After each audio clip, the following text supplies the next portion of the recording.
한반도 평화포럼 이사장 맡고 계시죠? 정세현 전 통일부 장관 전화 연결해서 입장 직접 들어보겠습니다. 장관님 안녕하세요. 예, 안녕하십니까. 오랜만입니다. 예, 별일 없으시죠? 예. 아이고, 이거 지금 문재인 정부가 이제 그 출범 100일을 맞게 되는데, 네, 이 외교안보적 상황이 참 어려워요. 어떻게 평가하고 계십니까? 예, 어렵게 됐어요. 사실은 작년 말까지, 금년 초까지만 해도 북한이 새로 들어서는 정부는 아무래도, 남북관계 적극적으로 나오리라고 기대를 했는지 잘해보자는 그런 메시지를 좀 보냈었습니다. 예.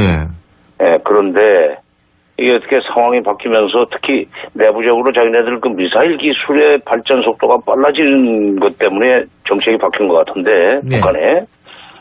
금년 내에 미사일을 미국을 충분히 위협하고도 남은 만큼의 장거리 미사일을 ICBM이죠. 네.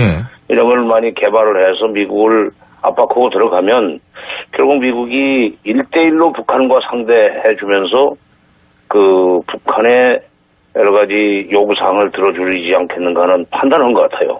그러다 보니까 금년 한 해 동안은 미북 관계에 올인한다고 그럴까 그쪽으로 방침을 정하는 바람에 남관계는 틀어막았습니다. 예. 문재인 정부가 지금 북한을 상대로 해서 남북 대화를 제의해도 묵묵부답. 거부는 안 했습니다. 공적으로 거부는 안 했는데 묵묵부답이라는 얘기는 상황이 바뀌면 다시 그걸 들춰낼 수도 있다는 얘기인데요. 아직까지는 저건 답이 없습니다. 100일이 다 됐는데 남북관계에서 그야말로 바늘구멍만 한 그런 어떤 그 가능성도 안 보이니까 조금 답답하죠. 지금 장관님께서 남북관계를 틀어막았다. 답이 없다. 이런 말씀하셨는데 결국은 네. 이게 코리아 패싱 아닙니까? 어떻게 보십니까? 코리아 패싱이라고 하는 것은 예. 요즘 코리아 패싱이라는 건 대국들끼리 우리 운명 결정 우리 몰래 일이 일어난다는 그런 뜻으로 쓰이고 있는 것 같습니다. 이거는 이제 통미봉남이죠. 예. 북한이 그런 식으로 상황을 조성해 나가는 것은 미국과는 통하고 남쪽과는 관계는 틀어막는 그게 이제 김영삼 정부 초에 그런 통미봉남이 좀 있었습니다. 예. 그러면은 이 코리아 패싱이 아니기 위해서는 우리가 지금 말씀하신 대로 강대국들하고 좀 원활한 대화를 계속해야 되는 거 아니겠어요? 그죠? 미국과. 예. 근데 사실은 이제 코리아 패싱이 일어날 수 있는 가능성은 한국 정부가 그동안에 대미 편중 외교를 하는 바람에 이렇게 그런 얘기가 나오게 됐다고 생각합니다. 그동안에 전문가들은 한미동맹이 중요하다. 그러나 한중 경제 협력 관계도 굉장히 중요하니까 등거리 외교로 가야 된다. 미국과도 잘 지내면서 중국과도 관계를 잘 유지해 나가야 된다는 등거리 외교라고 그럴까. 한미와 한중 관계 어떤 그 균형을 요구했었는데 예. 불행히도 박근혜 정부 후반부라기보다는 박근혜 정부 4년 동안에는 완전히 대미 편중으로 갔죠. 그러다 보니까 이게 모든 문제를 미국이 중국과 협의를 하는 그런 식으로 상황이 풀려나갔습니다. 특히 중국 역할론, 중국 책임론 여기 나오는 바람에 이제 트럼프 정부에 와가지고는 더더구나 미국이 직접 북한을 압박하면서 북핵 문제를 해결하라 이렇게 되니까 남북관계는 막혀있고 이러면서 코리아 패싱 우려가 나오게 됐지만 그건 또 해결책이 있습니다. 어떤 해결책이요? 미국한테 강하게 우리 빼놓고 이 일을 하려고 하지 마라 하는 메시지를 계속 보내야 돼요. 예를 들면 지난번 휴가 끝나고 문재인 대통령이 돌아와가지고 트럼프 대통령과 통화하면서 한반도에 전쟁이 일어나서는 절대로 안 된다는 얘기를 확실하게 했다고 하잖아요. 예. 한반도에 전쟁을 벌리려면 북한을 선제 타격하려면은 우리 동의를 받아야 된다는 얘기를 해야 되고 그건 대통령 혼자 해야 될 일은 아닙니다. 여론 전체가 그쪽으로 가면은 미국이 우리 빼고 중국과 우리 운명을 결정하는 그 협상을 하거나 또는 우리 빼고 대북 선제 타격을 하거나 그지는 못하죠. 그러니까 지금 코리아 패싱을 확실히 불식시키기 위해서는 미국한테 강력하게 우리 입장을 투영하도록 노력해야 된다 이 말씀이시군요, 그죠? 그렇죠. 현재는 예, 그나마 말이 되는 것은 미국이거든요. 또 예. 중국은 지금 사드 때문에 얘기가 안 되니까. 예. 네. 예, 알겠습니다. 네. 근데 지금 8월 위기설 얘기 많지 않습니까? 그죠? 잘 나오고 있죠. 뭐 미국 언론에서는 어제 그 인터넷 보니까 뭐 북한 선제 타격 시나리오 4가지를 막 3가지인가 4가지를 막 언급하고 이러는데, 근데 청와대는 한반도 위기설에 동의할 수 없다, 지금 이렇게 얘기를 하는데, 이 부분은 네. 어떻게 판단하고 계십니까? 저는 이 8월 위기설이라고 하는 것이 상당히 그 장사 속에서 나온 얘기라고 봅니다. 지금 미국은 우리하고 달라서 10월부터 회계연도가 시작이 됩니다. 예산 집행이 시작돼요. 새 예산이. 9월이면 이제 그 결정이 돼야 되죠. 8월이 되면은 예산 문제와 관련해서 피크 타임입니다, 이게 지금. 예. 그러니까 이 위기설이 돌면, 한반도 위기설이 돌면 적어도 태평양 사령부 내지는 극동 지역의 미군 예산 또는 주한미군 예산을 손을 댈 수가 없죠. 그런 그 배경이 좀 있고, 그런 군산복합체와 연결이 되어 있는 그 어떤 전문가들이 내돌리는 얘기라고 보고, 네. 또 하나는 4월 달에는 또 4월 위기설이 나오지 않았었습니까? 예. 그때 그 4월 위기설의 진원지는 주로 일본이었었어요. 그러니까 4월 위기설이나 8월 위기설에는 일본의 극우 세력이 아베 정권으로 하여금 일본 헌법을 고칠 수 있는 그런 분위기를 자꾸 만들어내려고 그러는데, 한국에 이런 위기가 자꾸 오면 일본에서 평화헌법 구조, 그걸 폐기시킬 수 있는 여러 가지 국내 정치적 여건이 조성이 되죠. 그런 소위 그 미국 내의 군산복합체, 그리고 일본 내 극우 세력의 이 배후에 있는 일종의 페이크 뉴스라고 저는 봅니다. 아니, 근데 북한이요, ICBM 쏘고 경량화에 성공했다, 이게 미국, 일본의 주장이고, 그것이 사실이라고 했을 때에는, 실제로 미국의 입장에서 볼 때에는 이번에 이 ICBM 위기가 본인의 문제라고 생각할 가능성이 높잖아요. 본인의 문제죠. ICBM이 만약 미국까지 도달해서 대기권에 대진입을 하고도 불타지 않고 목표 지점에 떨어진다면 진짜 미국이 가만 있을 수가 없죠. 근데 초기에는 미국이 그런 북한이 재진입 기술까지 확보한 걸로 얘기가 나오더니, 요즘 와서는 또 그게 아니다. 예를 들면 사진을 분석하니까 중간에 대기권에 들어오면서 점이 사라졌다. 이러면서 이제 미국까지 올 염려는 없다는 새로운 평가가 나오고 있습니다. 그러니까 이게 북한의 핵 능력이나 미사일 능력에 대해서는 조금 평가가 왔다 갔다 해요, 시간에 따라서. 그러니까 처음에는 지금 우리 신 교수님은 초기 평가를 중심으로 말씀하신 것 같은데, 이틀 전인가 제가 9시 뉴스, 8시 뉴스를 보니까 그 사진 분석을 했더군요. 그러면서 위험하지 않다. 그 다음에 또 하나 뭐가 있냐면, 미사일 그 자체만 쏘았는데 여기다가 지금 600kg, 1000kg짜리 핵탄두를 실었을 때 과연 그만큼 날아갈 것인가, 그런 문제가 있습니다. 그러니까 자기네들이 북한에서는 경량화했다고 주장하지만 그게 사실인지 그거는 또 다시 분석을 해봐야 되는데, 분석의 길이 없죠, 지금. 제가 지금 그걸 장관님께 여쭤본 이유는, 그렇게 더 발전하기 전에 미국의 입장에서 볼 때에는 이걸 스톱을 시켜야 된다, 이런 생각을 할 수는 있잖아요. 그렇지 않습니까? 그렇지. 스톱을 시키기 위해서 이제 두 가지인데, 선제 타격을 하느냐 아니면 협상으로 푸느냐 하는 그거 아닙니까? 근데 지금 선제 타격을 하는 경우에 그것은 한반도 전쟁이에요.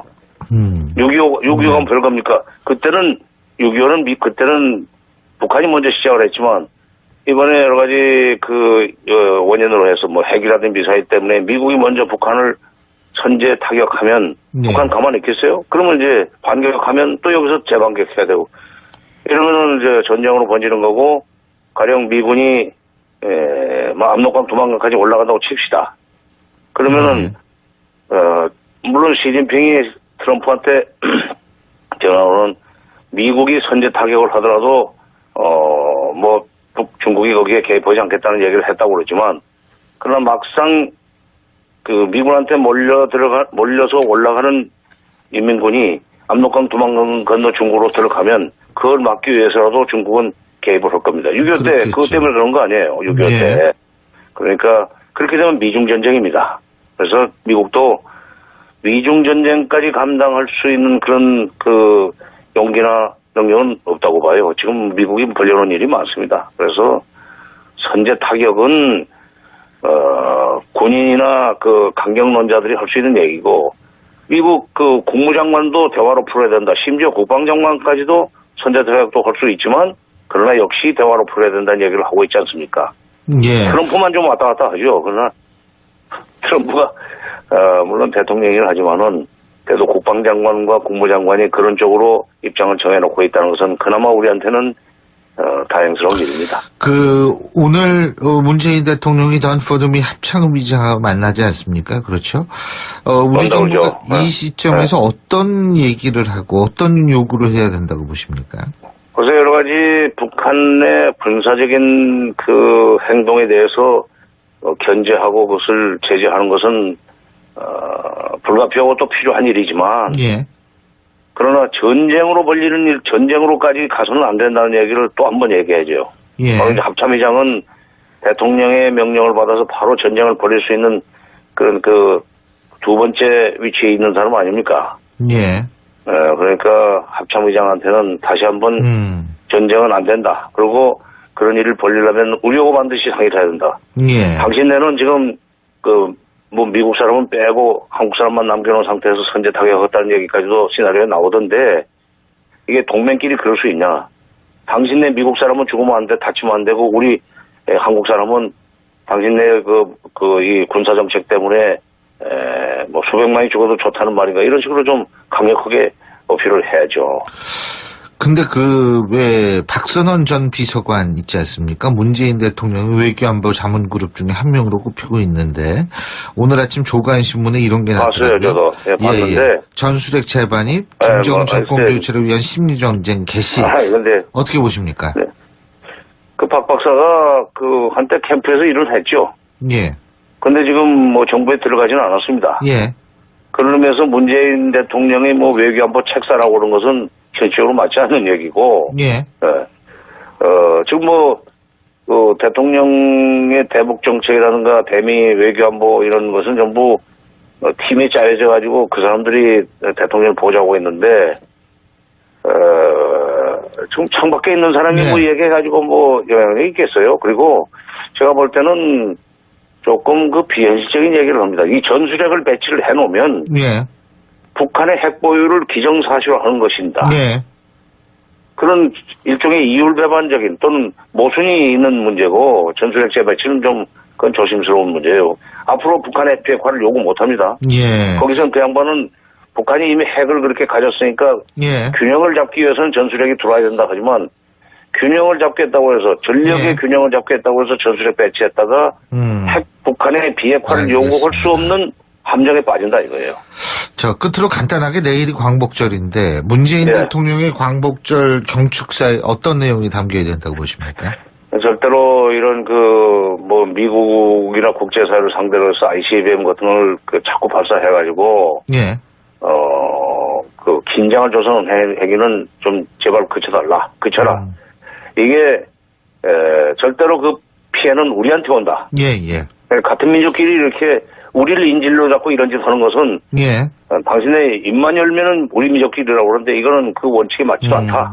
우리가 우리 민족끼리를 동의하는 건 아니지만, 예. 그런 태도는 좀 지양하고 대화로 문제를 풀기 위해서 조금 예. 이런 도발적인 행동은 중단하는 게 좋겠다는 메시지를 좀 확실하게 보낼 필요가 있습니다. 잘 알겠습니다.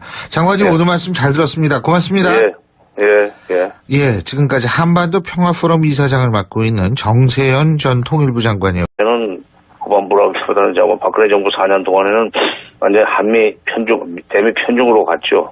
그러다 보니까 이게 모든 문제를 미국이 중국과 협의를 하는 그런 식으로 상황이 풀려나갔습니다. 특히 중국 역할론, 중국 책임론 여기 나오는 바람에 이제 트럼프 정부에 와가지고는 더더구나 미국이 직접 북한을 압박하면서 북핵 문제를 해결하라 이렇게 되니까 남북관계는 막혀있고 이러면서 코리아 패싱 우려가 나오게 됐지만 그건 또 해결책이 있습니다. 어떤 해결책이요? 미국한테 강하게 우리 빼놓고 이 일을 하려고 하지 마라 하는 메시지를 계속 보내야 돼요. 예를 들면 지난번 휴가 끝나고 문재인 대통령이 돌아와가지고 트럼프 대통령과 통화하면서 한반도에 전쟁이 일어나서는 절대로 안 된다는 얘기를 확실하게 했다. 위해서는 우리가 지금 말씀하신 대로 강대국들하고 좀 원활한 대화를 계속해야 되는 거 아니겠어요? 그죠?